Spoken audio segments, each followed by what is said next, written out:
Hello all, my name is Ben Hume from a company called Unit9, and we've been working with 3D Repo over the last couple of years. We are a media, essentially we started out as a media production company.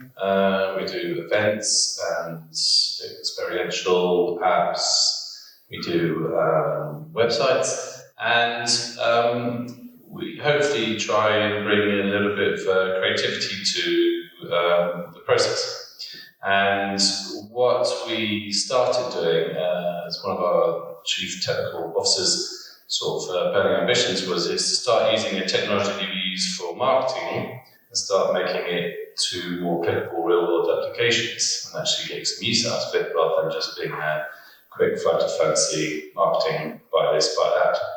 So we started up a sort of R&D division to de-risk technology, and so we apply for grants, pushing boundaries on VR, AR. We combine the two now, we call them XR. There's lots of R's going on. And we also have been starting to work in the construction industry as well. So this is how we came up with meeting up with 3D Repo. We've been working well enough, 2 years, and finding each other's joys. And we've been working well, so that's a good start. It's been a journey, both finding out what is great for VR, AR apps is not always great for products, but what's great about the 3D Repo system, it's very open and lots of plugins in place, and you can bring stuff in and you can bring stuff out. So that's been really helpful to us. Quite often you get systems that are very closed loop and it takes ages to extract the information, but I think 3D Repo have gone down a great line of making it open and available and giving us what we call API to allow us to extract information. And we've been adding more functionality to them. There you go.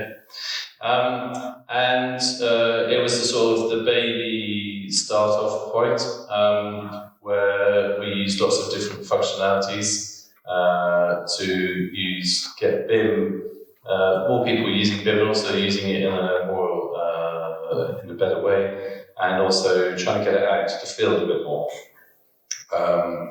We started with a prototype in Great Ormond Street Hospital, and what we are doing with this particular app is we're trying to match to exact same physical model, so a scale of 1-to-1 out in the field. There's all sorts of other applications for local councils as well, so tracking their assets in the field and locating them on an AR visual stage. But for this one, we were trying to, this was our very first prototype.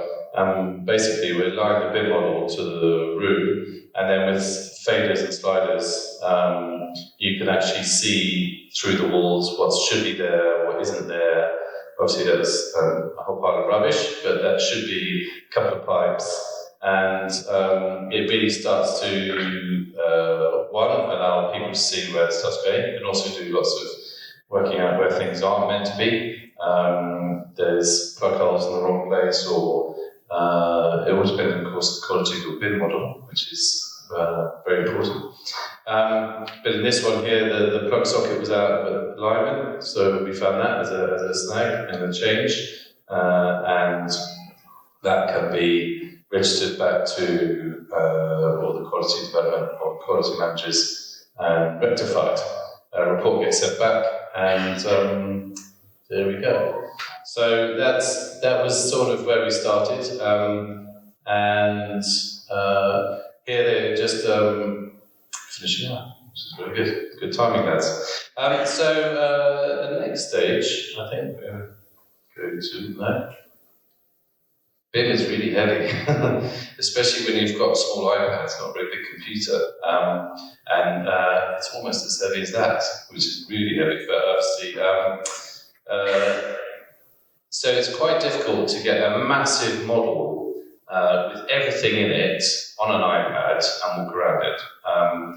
Is a struggle that we are facing, and don't want to shy away from it. It's part of the process. But what the lads here are very good at suggesting and also very good at doing is also breaking the models down into smaller workable segments so that it's a workflow and a pipeline that needs to be just thought about and transferring it into the system.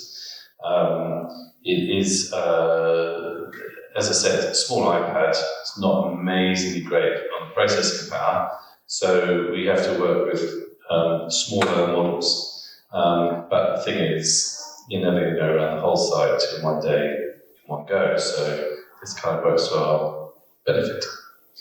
Those are my very chunky hands. Sorry for that. It was a quick video this afternoon. I should have given a good scrub. But we can do quite big models, and the complexity and variation, this is one of the biggest. It's still quite heavy, but as you can see, you can move around it quite quickly, and this can be done in the field. Now, sometimes you have to download the model on Wi-Fi, which is obviously, or when it's some form of internet connection. But quite often we found when we go onto site is that there is no Wi-Fi. It's a completely barren space and 4G signal, and if you're stuck in the basement somewhere, it's really difficult to move around and get a signal. So we cache the model onto the app, and so you can download all the different rooms that you're going to go to and walk around without having to worry about the Wi-Fi connection. And then when you get back into the office, it resyncs, takes the model back in, and the notes you made, and takes it back to 3D Repo. So that's also a good benefit. Snagging, not quite like that.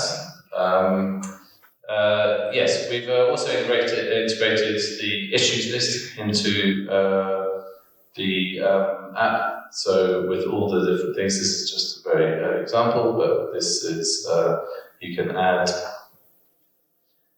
all the different issues that you need to do while you're on the site, which actually makes taking the digital out of the office and putting it onto site, which is, we think, is a really good benefit.